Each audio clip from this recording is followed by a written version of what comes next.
Assalamu alaikum wa rahmatullahi wa barakatuh, mes chers frères et sœurs. Dans ce 7e épisode, nous allons parler du potentiel et des limites de l'être humain. Mes chers frères et sœurs en islam, Allah Azza wa Jal dit dans le Coran « Et nous avons certes créé l'homme dans la forme la plus parfaite » Surat At-Tin, verset 4. Mes chers frères et sœurs en islam, l'être humain est l'une des créatures les plus uniques d'Allah Azza wa Jal. Lorsqu'Allah subhanahu wa ta'ala créa Adam alayhi salam, il annonça aux anges qu'il allait créer un représentant de lui sur terre et il ordonna aux anges de se prosterner devant Adam alayhi salam par respect. Et en effet, Allah azza wa jal dit « Lorsque ton Seigneur confia aux anges « Je vais établir sur la terre un vicaire, c'est-à-dire un khalifa », ils dirent « Vas-tu y désigner un qui y mettra le désordre et répandra le sang quand nous sommes là à te sanctifier et à te glorifier ?» Il dit « En vérité, je sais ce que vous ne savez pas. » Et il apprit à Adam tous les noms de toutes choses, puis il les présenta aux anges et dit « Informez-moi des noms de ceux-là, si vous êtes véridiques, dans votre prétention que vous êtes plus méritant qu'Adam. » Ils dirent « Gloire à toi, nous n'avons de savoir que ce que tu nous as appris, certes c'est toi l'omniscient, le sage. » Il dit « Ô Adam, informe-les de ces noms, puis quand celui-ci les eut informés de ces noms, Allah dit « Ne vous ai-je pas dit que je connais les mystères des cieux et de la terre, et que je sais ce que vous divulguez et ce que vous cachez ?» Et lorsque nous demandâmes aux anges de se prosterner devant Adam, ils se prosternèrent, à l'exception d'Iblis qui refusa, s'enfla d'orgueil et fut parmi les infidèles. Surat al-Baqarah, versets 30 à 34. Cette prosternation, mes chers frères et sœurs en islam, était symbolique du statut de l'être humain par rapport au reste de la création. Et à plusieurs reprises, Allah Azza wa Jal a mentionné clairement ce statut en y attachant une condition. La condition est celle de l'obéissance. Les êtres humains qui obéissent à Allah Azza wa Jal sont les meilleurs de la création, et ceux qui choisissent de ne pas obéir sont considérés comme les pires de la création. Et en effet, Allah Azza wa Jal dit dans le Coran « Les infidèles parmi les gens du livre, ainsi que les associateurs, iront au feu de l'enfer, pour y demeurer éternellement. » De toute la création, ce sont eux les pires. Quant à ceux qui croient et accomplissent les bonnes œuvres, ce sont les meilleurs de toute la création. Surat al-Bayyinah, versets 6 et 7. Mes chers frères et sœurs en islam, maintenant, il est important de se poser la question « Qu'est-ce que chez l'homme lui donne le potentiel d'être la meilleure des créations? Qu'est-ce qui nous distingue des autres créatures et des animaux ?» L'une des caractéristiques uniques de l'être humain est sa capacité à réfléchir, raisonner, inventer, concevoir des idées et utiliser les ressources de ce monde pour fabriquer de nouvelles choses. Ce sont des qualités propres à l'être humain et elles peuvent être utilisées pour le bien comme pour le mal. En fin de compte, c'est la manière dont nous choisissons d'utiliser ces dons qui détermine notre valeur aux yeux d'Allah Azza wa Jal. Beaucoup d'êtres humains choisissent de ne pas utiliser ces dons du tout. Beaucoup d'entre nous vivent vraiment en mode automatique. Nous nous contentons d'accomplir des gestes, de consommer et d'utiliser, de profiter des inventions des autres sans rien apporter à ce monde. Tous ces dons immenses qu'Allah Azza wa Jal nous a accordés sont alors gaspillés et perdus. Peut-être on n'y a même pas pensé et on ne l'a même pas réalisé, mais Allah Azza wa Jal a donné à chacun de nous des talents et des capacités uniques. Chacun de nous est capable d'apporter de la valeur à la vie d'autrui d'une manière ou d'une autre, même si nous avons du mal à le percevoir. Allah Azza wa Jal a créé chacun d'entre nous avec le potentiel de devenir la meilleure de la création. Nous possédons toutes ces capacités, quelle que soit l'image négative que nous avons de nous-mêmes. Nous avons tous la capacité d'obéir à Allah Azza wa Jal et d'accomplir des actions vertueuses. Cette prise de conscience est source de force. Beaucoup de personnes élevées dans de mauvais environnements grandissent en pensant qu'elles sont inutiles, stupides ou intrinsèquement mauvais. Cela est faux, mes chers frères et sœurs. Chacun d'entre nous a la possibilité de choisir de faire le bien, quel que soit son passé. Peu importe si vous avez eu des parents abusifs ou une adolescence marquée par le péché, vous pouvez tourner cette page et avancer. Allah Azza wa Jal est le très pardonneur et celui qui accepte le repentir. Il peut pardonner tous nos péchés passés, aussi graves et nombreux soient-ils. Il peut les effacer complètement. Tout ce qu'il faut, c'est un changement de vie. Prendre conscience qu'Allah nous a créés pour un but, qu'il nous a donné la capacité pour accomplir ce but, puis se repentir du temps perdu et commencer à œuvrer pour réaliser ce pourquoi nous avons été créés. Et en effet, Allah subhanahu wa ta'ala dit dans le Coran, dit « Ô mes serviteurs qui avez commis des excès à votre propre détriment, ne désespérez pas de la miséricorde d'Allah, car Allah pardonne tous les péchés. Oui, c'est lui le pardonneur, le très miséricordieux. Surat Az-Zumar, verset 53. Mes chers frères et sœurs en islam, une vie sans but est déprimante et démoralisante. Il est très difficile d'avoir envie de vivre lorsque l'on ne sait pas pourquoi on est en vie. Un but donne une raison de se lever chaque matin et d'aborder chaque jour avec des objectifs et de la détermination. Accomplir le but de la vie apporte force et confiance et ouvre les portes de l'aide divine. Pour devenir la meilleure de la création, nous devons avoir des objectifs en accord avec le but de la vie et nous devons choisir de vivre des vies de service et de contribution pour l'agrément d'Allah subhanahu wa ta'ala. C'est là l'une des racines principales de la confiance en soi et de la motivation. Mes chers frères et sœurs en islam, il est pour cela très important de comprendre nos dons. Allah Azza wa Jal a béni chaque individu d'une compétence que d'autres n'ont pas. Certaines personnes écrivent mieux, d'autres sont naturellement douées pour le conseil et à l'oral, certaines naissent leaders, d'autres sont des athlètes naturels, certaines sont talentueuses dans la vente et le marketing, et d'autres naissent avec un esprit créatif. Chaque personne est unique. Reconnaître notre potentiel et réaliser nos objectifs commence par reconnaître et comprendre nos dons. Mes chers frères et sœurs en islam, dans de nombreux cas, certaines personnes ont une si faible confiance en elles qu'elles ne voient même pas ses propres dons ou compétences, et elles ne perçoivent que ses défauts. Cette manière de penser est dangereuse.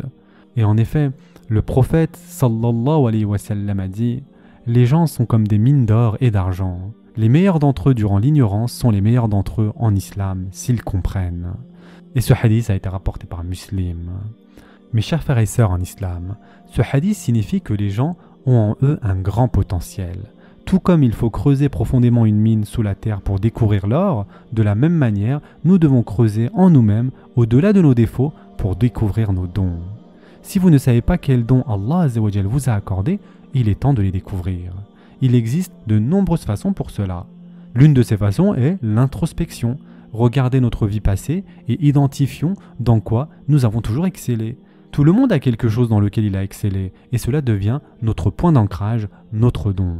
Par exemple, vous pouvez vous souvenir qu'enfant, vous aviez un vif intérêt pour l'écriture, la parole, l'aide aux autres ou la résolution des problèmes complexes. En tant qu'enfant, nous sommes plus en phase avec nos dons naturels, car nous avons moins de bagages qui nous empêchent de les voir. Revenir sur ce dans quoi vous excelliez enfant vous aidera à vous rappeler vos dons. Une autre méthode consiste à demander à quelqu'un qui vous connaît bien, un parent, un enseignant, un ami ou votre conjoint, un ami ou un partenaire sincère vous connaît suffisamment pour reconnaître et apprécier vos dons, même si vous avez du mal à les percevoir en vous-même. N'hésitez donc pas à leur demander, vous serez surpris du nombre de qualités qu'ils peuvent énumérer chez vous et que vous avez négligées en vous analysant. Une autre façon de reconnaître notre don est de réfléchir à ce que nous souhaitons le plus faire dans notre vie. Souvent, ce désir correspond à la compétence dont nous avons été dotés et en général, c'est ce qui nous attire. C'est ainsi que nous pouvons découvrir notre don accompagné d'un objectif à atteindre. Mes chers frères et sœurs en islam, ne pensez jamais que vous n'êtes pas doués et ne vous comparez pas aux autres et à leurs dons. Chaque être humain est unique et nos compétences varient. Nous avons besoin les uns des autres pour que la société fonctionne correctement. Une société ne peut pas prospérer si chaque personne possède les mêmes compétences, les mêmes dons et les mêmes objectifs. Elle a besoin de diversité. Imaginez une communauté composée uniquement de savants, ou uniquement de médecins, ou uniquement de politiciens. Une telle société ne pourrait pas grandir ni réussir. La beauté des Sahaba, radiallahu anhum, réside dans la diversité de leurs compétences. Certains étaient des guerriers, d'autres des savants, d'autres des leaders, d'autres des commerçants et d'autres encore des agriculteurs. Pourtant, ils étaient tous essentiels pour que la communauté devienne le leader mondial qu'elle est devenue. Nos dons, mes chers frères et sœurs en islam, se complètent mutuellement et de cette manière, nous restons interdépendants et avons une raison de travailler ensemble. Nous pouvons être doués dans un domaine et d'autres personnes dans d'autres. Cela signifie que nous aurons besoin de l'aide d'autres personnes dans les domaines dont nous ne sommes pas compétents, etc. Cela est tout à fait normal et donc il est très important de réaliser dans quoi nous sommes doués. Maintenant que nous avons justement un but dans la vie et que nous connaissons nos compétences et nos dons, l'étape suivante consiste à formuler nos objectifs de vie. Ces objectifs doivent nous permettre d'utiliser nos compétences pour accomplir notre but. Fixer des objectifs est très responsabilisant. Les personnes qui ont des objectifs se sentent plus heureuses et plus accomplies. Elles gagnent en confiance car leur vie a une direction et elles travaillent vers quelque chose de plus grand. Les objectifs que nous choisissons doivent mettre à profit nos aptitudes et doivent être agréables à Allah Azza wa Jal. Par exemple, si nous avons une certaine appétence pour écrire, nous devons nous fixer des objectifs pour écrire des articles ou des livres dont les gens pourront bénéficier. Si nous sommes un bon orateur, nous devons prendre la parole afin de motiver les autres. Si nous avons une intelligence émotionnelle naturelle, envisageons le conseil comme carrière. L'essentiel est de trouver notre compétence et de choisir un objectif noble que nous puissions poursuivre avec cette compétence. Une fois donc les objectifs définis, la vie change. Tout devient concentré et porteur de sens. Chaque jour, nous avons un objectif bien précis à atteindre et nous avons une raison de nous lever le matin pour atteindre ces tâches quotidiennes. Ce changement profond permet un haut niveau de confiance parce que notre vie devient motivée et pleine de sens. Un objectif digne d'être poursuivi est souvent considéré comme peu réaliste par les pessimistes, mais atteignable par les optimistes. C'est un projet à long terme qui ne se réalise pas du jour au lendemain et qui demande des années d'engagement avant d'en voir les fruits. Malgré cela, il vaut la peine d'y consacrer sa vie. Le résultat final justifie l'effort et la patience. Mes chers frères et sœurs en islam, la plupart des livres de développement personnel proposent la méthode SMART pour fixer des objectifs. Cette méthode est simple et recouvre 5 critères à considérer. Tout d'abord donc le S de spécifique. Notre objectif ne doit pas être vague, il doit être précis. Yani par exemple, je vais être ci, je vais être ça. Je vais écrire un livre sur la confiance en soi du point de vue islamique et précis. Ensuite, le M de SMART, qui signifie mesurable. Notre objectif doit permettre de suivre les progrès. Les objectifs sont généralement des projets à long terme, et sans mesure, il est difficile de savoir si on s'en rapproche. Exemple mesurable, par exemple, écrire 100 pages par mois en écrivant 3 pages et demie par jour. Ensuite, nous avons la lettre A, le A de atteignable. Notre objectif doit être quelque chose que nous pouvons réaliser avec les ressources et le contexte dont nous disposons. Si notre rêve est de construire un centre islamique qui coûte extrêmement cher et que nous n'avons pas les moyens actuels, notre objectif n'est pas atteignable pour l'instant. Il faudra le repenser ou le découper en plusieurs étapes. Enfin, le R de réaliste. Notre objectif doit correspondre à ce que nous pouvons vraiment faire. Si par exemple nous détestons écrire un livre de 500 pages n'est pas réaliste, même si c'est techniquement réalisable. Être réaliste, c'est connaître ses forces, ses limites et ce que nous sommes prêts à sacrifier. Et enfin, pour terminer, le T de temporel. Un objectif doit avoir une limite dans le temps. Sans délai, il n'y a pas d'urgence. Dire qu'un jour je vais écrire un livre de 300 pages n'aide pas du tout. Cependant, fixer un délai de 3 mois en écrivant plusieurs pages par jour est un objectif temporel qui crée justement l'urgence nécessaire. Ces 5 critères SMART, mes chers frères et sœurs en islam, aident à rendre les objectifs réalisables en fournissant la description, le plan et le système nécessaire pour les accomplir. Quand nous fixons des objectifs donc, évaluons-les, chacun d'eux, au regard de ces 5 critères et ajustons-les jusqu'à obtenir un plan correct et exploitable. Ce sera tout pour aujourd'hui. En attendant, prenez soin de vous mes chers frères et sœurs et à très prochainement, Inch'Allah.